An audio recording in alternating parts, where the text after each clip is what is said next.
Hi there, this is John Wilkinson again from History Made Easier. I've already done a presentation with a focus on Hitler as a key factor, if not the key factor, in explaining World War II. Well, I'm going to complement that with two presentations highlighting the significance of what Hitler did. This first one will focus on rearmament, the remilitarisation of the Rhineland and the Spanish Civil War. Rearmament was of course significant because it enabled Hitler to do everything else.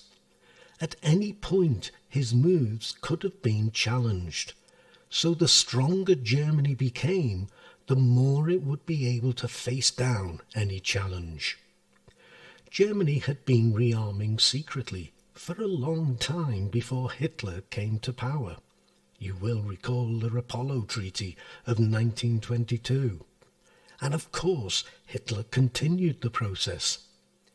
But his first international act on becoming Chancellor in 1933 was to demand equality for Germany at the League of Nations Disarmament Conference. That his demand was denied allowed him to walk out of the conference and out of the League. And that was significant because it left him relatively free to do as he pleased. That said, what was also significant was that he then went public. In March 1935, he let the world know that Germany had increased its army to 300,000 men, and he announced a return to conscription. Göring also announced that Germany had an air force, while the Anglo-German Naval Treaty, announced in June 1935, allowed Germany to increase its navy up to 35% of the size of the British Navy, 45% when it came to submarines. It all made Germany stronger, and Hitler's position as leader of Germany stronger too. Hitler's next move was to remilitarise the Rhineland. Along with rearmament, it would show the German people that he was determined to break the Treaty of Versailles. So it also helped him strengthen his grip on power. It would make him more popular with the German people, and it would win over the army, and they would trust his judgment much more. In the process, it would test just how far Britain and France, or the League, were prepared to go to uphold the treaty. And strategically, it would strengthen Germany's western border with France, which would take away the fear of a French attack at his rear if he made other moves, which he intended to do.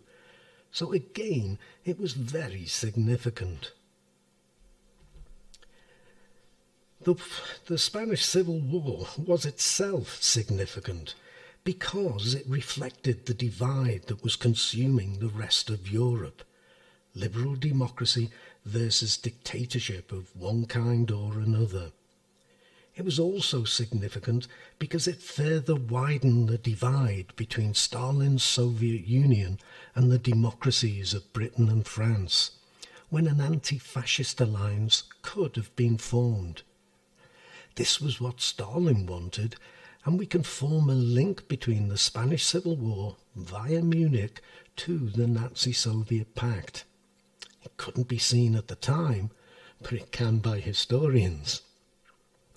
What's more, France, now squeezed top and tail by fascist or fascist-like powers across its borders, would think even more carefully about war with Germany. While the ties between Mussolini and Hitler had only been strengthened, the Rome-Berlin axis was formed the year the Civil War began, the Pact of Steel the year it ended. Strategically, it would weaken British and French influence in the Mediterranean, while strengthening Italy's position, even if not as much as had been hoped. Gibraltar was not taken by Franco, and Spain remained neutral in World War II, but nobody was to know that in 1939. But it still should have made it a lot easier for Mussolini to grab his Mediterranean empire. Whilst the alternative, a left-leaning Spain, would have been as big a disadvantage to the fascist powers as a right-leaning Spain would be advantageous. And of great benefit to the German war machine was the iron ore, pyrites used in explosives, and other valuable war materials that the Germans received in return for its support. Hitler also saw the chance to test Germany's military hardware and give his armed forces some combat experience too. Notably, it gave them a chance to test blitzkrieg tactics and carpet bombing. Also, all the time, it would divert the attention of Britain and France, as well as the League of Nations, from his plans for Central Europe. While the war went on in Spain, Germany joined with Austria, and Hitler had also acquired most of Czechoslovakia. And through all these major events, the League of Nations was shown to be utterly powerless. You will have noticed that the reasons for Hitler and Mussolini doing what they didn't always play out the way they had hoped. But that doesn't change the fact that it motivated them to do what they did.